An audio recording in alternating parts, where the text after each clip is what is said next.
No ambiente industrial, é muito comum a necessidade de proteger equipamentos eletrônicos mais sensíveis da vibração que está sendo produzida por máquinas próximas a esses equipamentos. E essa vibração gerada por essas máquinas é transmitida pelo solo para o nosso equipamento eletrônico. Então, é utilizado os denominados isoladores de vibração, que são dispositivos constituídos por materiais viscoelásticos, como por exemplo borracha, cortiça, ou mesmo por um arranjo de molas e amortecedores. Então, o problema que nós iremos resolver aqui como exemplo, ele tem o seguinte enunciado.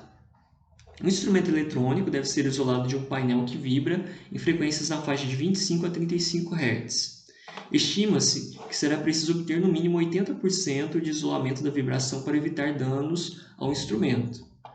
Se ele pesar 85 newtons, determine a deflexão estática necessária do isolador. Então, esse problema é o problema 9.27 do livro do Hall. Aqui ele deu para a gente a faixa de frequências que o painel, que está próximo ao nosso instrumento eletrônico, então ele está falando aqui a faixa de frequência que esse painel está vibrando. Então, entre 25 e 35 Hz, e a gente já pode aqui obter então os valores dessas frequências em radianos por segundo, apenas multiplicando aqui por 2π. E aqui sobre a ideia de no mínimo 80% de isolamento da vibração, nós estudamos o conceito de transmissibilidade. Mas a transmissibilidade é a razão entre a força transmitida pela força de excitação. Então, a transmissibilidade ela dá para a gente um valor em porcentagem da força que vai ser transmitida para o nosso equipamento eletrônico. Ok? Então, se a gente tem que ter no mínimo aqui 80% de isolamento, significa que vai ser transmitido apenas 20% de vibração para o nosso equipamento. Logo aqui, né, a conta seria 1 menos 0,8, então dá um valor aqui de 0,2. Observe que no problema, ele não falou em nenhum momento sobre amortecimento. Logo, a gente pode considerar aqui na fórmula da transmissibilidade que a razão de amortecimento é igual a zero. Fazendo as manipulações aqui, então, a gente observa que a transmissibilidade vai ser dada simplesmente por 1 sobre a raiz desse valor aqui, 1 menos a razão de frequências ao quadrado elevado ao quadrado. Mas observem que a raiz de uma coisa elevada ao quadrado, isso é justamente um módulo. Okay? Então, a gente pode escrever a transmissibilidade simplesmente conforme mostrado aqui. Bom, fazendo então a manipulação, a gente obtém que o módulo vai ser igual a 5. Se esse valor aqui que está dentro aqui do módulo, se ele for negativo, o que esse módulo vai fazer é simplesmente trocar os sinais. Então, a gente pode aqui fazer essa manipulação, considerar r ao quadrado menos 1 é igual a 5. E a gente consegue, então, chegar aqui no valor de r, que é a relação de frequências, então sendo igual a 2,4495. Então, esse valor aqui é um valor adimensional. Foi dado para a gente o peso do nosso instrumento eletrônico, 85 newtons. A gente sabe que peso é massa vezes a gravidade. Logo, para obter a massa desse equipamento, é só dividir o peso pela gravidade. A gente obteve a massa igual, então, a 8,664 kg. Bom, e aí, pessoal? Para a gente, então, encontrar a deflexão estática do isolador, a gente pode fazer a seguinte abordagem. A gente pode analisar, então, os limites, né, da faixa de vibrações que foi fornecida e tentar verificar qual que seria a frequência natural do nosso equipamento para essa excitação com base na relação de frequências que a gente calculou. Viu que a relação de frequências aqui, né, é basicamente a frequência de excitação pela frequência natural. Então, para a primeira frequência de excitação, a gente obtém aí a frequência natural igual a 64,127 radianos por segundo. Para a segunda frequência de excitação, a gente obtém a frequência natural de 89,778 radianos por segundo. Bom, ok. Eu tenho esses dois valores de frequência natural que eventualmente seria a frequência natural do meu instrumento eletrônico. Se eu tenho, com base nessas frequências naturais, qual que é a deflexão estática que o meu isolador vai ter. Então, só para a gente fazer aqui rapidamente um esboço, né? Observem que a gente vai colocar o nosso equipamento em cima aí, vamos falar de um coxinho de borracha, um exemplo. Então, o peso do equipamento, nós sabemos, 85 newtons. E aí, quando a gente colocar esse equipamento em cima desse coxinho, esse coxinho vai deformar. Então, vai ser essa deformação é justamente, né, no caso, então, essa variação nesse comprimento é a nossa deflexão estática no comprimento desse coxinho de borracha. E a gente pode dizer, né, que peso é igual a massa vezes gravidade. E a gente pode fazer uma relação dessa força com a força elástica desse componente, que seria então K vezes um valor de deslocamento, que é dado justamente pela deflexão estática. E aí, a gente obtém que a deflexão estática ela é dada pelo peso dividido pela rigidez do componente. Analisando aqui, voltando então aqui na ideia da fórmula da frequência natural, a gente pode manipular essa fórmula. A gente tem aqui a frequência natural sendo dada pela raiz da rigidez pela massa. Se a gente multiplica em cima e embaixo pela gravidade, a gente pode fazer essa manipulação, massa vezes gravidade é peso. E a gente chega aqui, a gente está destacando aqui, né, rigidez sobre o peso, é o quê? É 1 sobre deflexão estática. Logo, a gente pode escrever a frequência natural em função da deflexão estática. Logo, a gente achou uma relação da deflexão estática, que deve ter o nosso isolador, em relação à frequência natural que esse sistema vai estar aí vibrando. Legal. E aí a gente pode calcular, então, para essa primeira frequência natural, né, que foi calculada com base na frequência de excitação 1, a gente teria aqui a deflexão estática igual a 0,00238 metros. Para a segunda frequência de excitação, a gente calculou então, a segunda frequência, né, a frequência natural, que teria o nosso equipamento, e a gente consegue achar então essa deflexão estática de 0,00122. Então, verifiquem que para a menor frequência natural, a deflexão estática é maior. Uma deflexão estática maior do nosso coxim aconteceria para uma borracha que tivesse uma menor rigidez, tá certo? Então, uma borracha de menor rigidez, ela é mais barata. Então, a gente vai optar aqui por considerar, então, um coxim, no primeiro, vamos fazer então essa hipótese, que o nosso coxim vai ter essa deflexão estática máxima de 0,00238.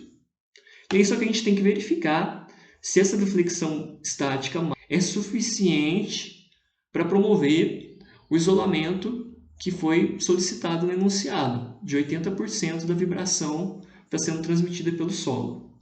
Então vamos verificar? Então se a gente substituir aqui na fórmula da transmissibilidade, que é dada aqui por 1 sobre o módulo de 1 menos a razão de frequência ao quadrado.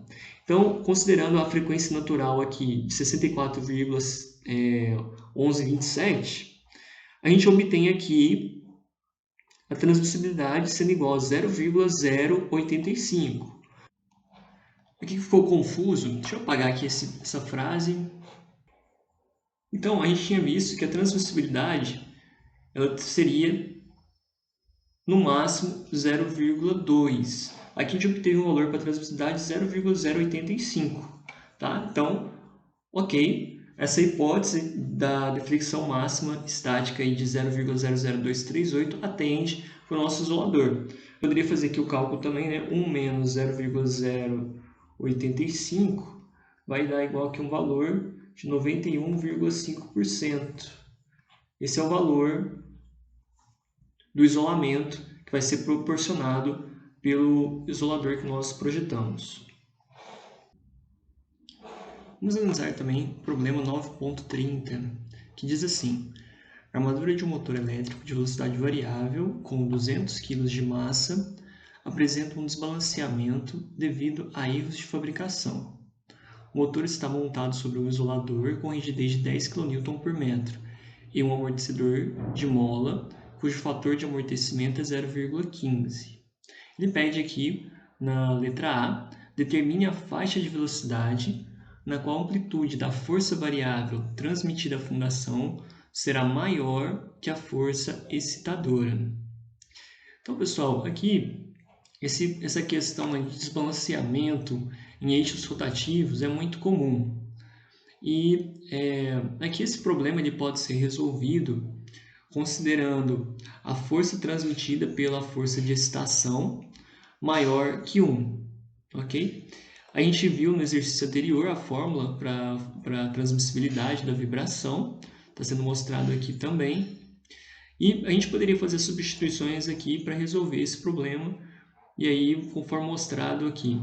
Porém, se lembrarmos também dos gráficos que a gente viu na teoria, então a pergunta aqui é justamente a faixa de velocidade da qual a amplitude da força variável transmitida à fundação será maior que a força excitadora, tá? Que é justamente nessa região aqui, onde a razão entre a frequência de excitação sobre a frequência natural é menor que a raiz de 2. Essa linha tracejada aqui é a raiz de 2. Então, se a gente lembrasse aí dessa teoria, né, que foi visto anteriormente, a gente poderia simplesmente escrever R deve ser menor que a raiz de 2. A relação de frequências é igual a ômega sobre ômega n, logo a gente pode escrever que a frequência de excitação deve ser menor que a raiz de 2 vezes a frequência natural. E aqui a gente poderia então calcular a frequência natural, foi dado para a gente a rigidez e foi dada a massa, a gente obteria que a frequência de excitação deveria ser menor que 10 radianos por segundo. Vamos resolver aqui também o 932. Então diz assim: uma máquina de lavar roupa de 50 kg de massa funciona 1.200 rotações por minuto. Determine a máxima rigidez de um isolador que dê 75% de isolamento. Considere que o fator de amortecimento do isolador seja 7%. Então, vamos anotar aqui a massa da máquina de lavar. A frequência aqui, foi dado para a gente a velocidade de rotações por minuto. Então, ciclos por minuto. Para a gente converter isso para ciclos por segundo, então 1.200 dividido por 60. E para a gente calcular esse valor em radianos por segundo, só multiplicar por 2π.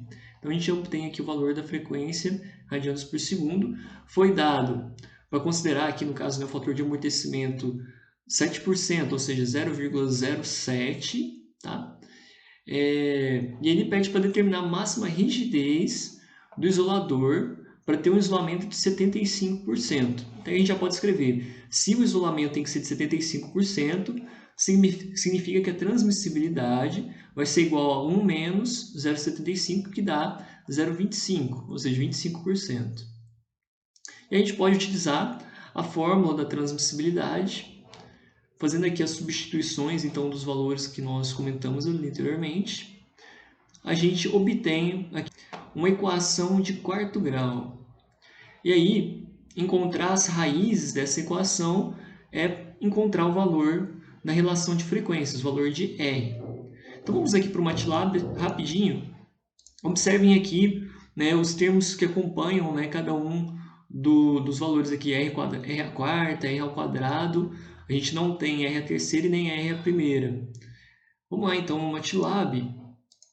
Nós vamos digitar aqui então o comando roots e vamos digitar aqui então os termos que estão acompanhando os valores de R, né, conforme cada um dos graus, né? Então quarto, terceiro, primeiro grau, o primeiro grau e aqui o valor constante. E aqui, dando Enter, ele vai calcular para a gente os valores de R. Observem que a gente tem aqui um valor negativo, um valor positivo, e são basicamente em módulo, esses valores são iguais. Aqui a gente tem aqui também um valor de frequência, mas a gente vê que a parte real desse número é zero. No caso, portanto, a gente vai considerar essa razão de frequências, um valor positivo para essa razão de frequências. Voltando ao exercício, a gente vai considerar então R igual a 2,2773.